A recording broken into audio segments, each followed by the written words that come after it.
बिहार की धरती ने कई बाहुबलियों को देखा है, लेकिन गोपालगंज के सतीश पांडे की कहानी सबसे अलग है। एक शख्स जो कानून की रक्षा के लिए पुलिस में भर्ती हुआ, लेकिन नियति उसे अपराध के उस रास्ते पर ले गई जहां से वापसी मुमकिन नहीं थी।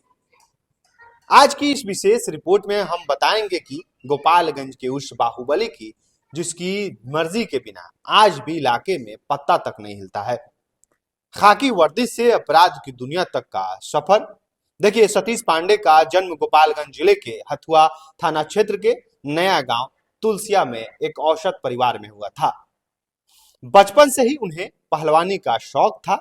इसी शौक और मेहनत के दम पर वे बिहार पुलिस में भर्ती हुए। उनकी कद काठी और बहादुरी को देखते हुए उन्हें सिवान के तत्कालीन डीएम का बॉडीगार्ड बना दिया गया था। सब कुछ ठीक चल रहा था, लेकिन 80 के दशक में उनकी दोस्ती अभय पांडे से हुई, जो भाजपा नेता जनार्दन तिवारी के भांजे थे। जल्द ही इस दोस्ती में दरार आ गया और अभय पांडे की हत्या हो गई। इस हत्याकांड में मुख्य आरोपी के रूप में सतीश पांडे का नाम सामने आया, जिसके बाद उन्हें पुलिस की नौकरी से बर्खास्त कर दिया गया। यहीं से सतीश पांडे का झुकाव पूरी तरह अपराध की दुनिया की ओर हो गई। 90 के दशक की शुरुआत होते होते सतीश पांडे गोपालगंज और उत्तर प्रदेश के सीमावर्ती इलाकों में खौफ का पर्याय बन चुके थे। रंगदारी, हत्या और अपराध जैसे संगीन मामलों से उन्होंने अपना साम्राज्य खड़ा किया था। कहा जाता है कि उस दौर में उन्होंने यूपी के बाहुबली हरिशंकर तिवारी के साथ भी काम किया, लेकिन बाद में अपनी अलग राह चुन ली। अपराध की दुनिया में असली ताकत और पैसा रेलवे के ठेकों से आता था। जब सतीश पांडे इस क्षेत्र में कदम रखा तो उनका सीधा मुकाबला सिवान के बाहुबली मोहम्मद शहाबुद्दीन से हुई। उस समय बिहार में लालू प्रसाद यादव की सरकार थी और शहाबुद्दीन को सत्ता का खुला समर्थन प्राप्त था। रेलवे ठेकों को लेकर सतीश पांडे और शहाबुद्दीन के बीच कई बार कहा जाता है कि हिंसक झड़प हुई। हालांकि शहाबुद्दीन का पलड़ा हमेशा से भारी था, लेकिन सतीश पांडे हार नहीं माने।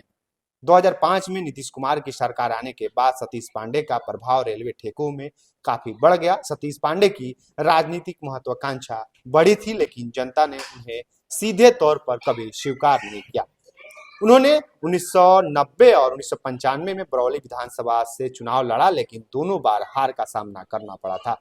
खुद चुनाव हारने के बाद उन्होंने बैकडोर से सत्ता पर कब्जा करने की रणनीति अपनाते हुए 2005 में उन्होंने अपने भाई अमरेंद्र कुमार पांडे और पप्पू पांडे को बसपा के टिकट पर चुनाव जितवाया। बाद में पप्पू पांडे जेडीयू में शामिल हो गए और आज तक कुचायकोट विधानसभा से विधायक हैं।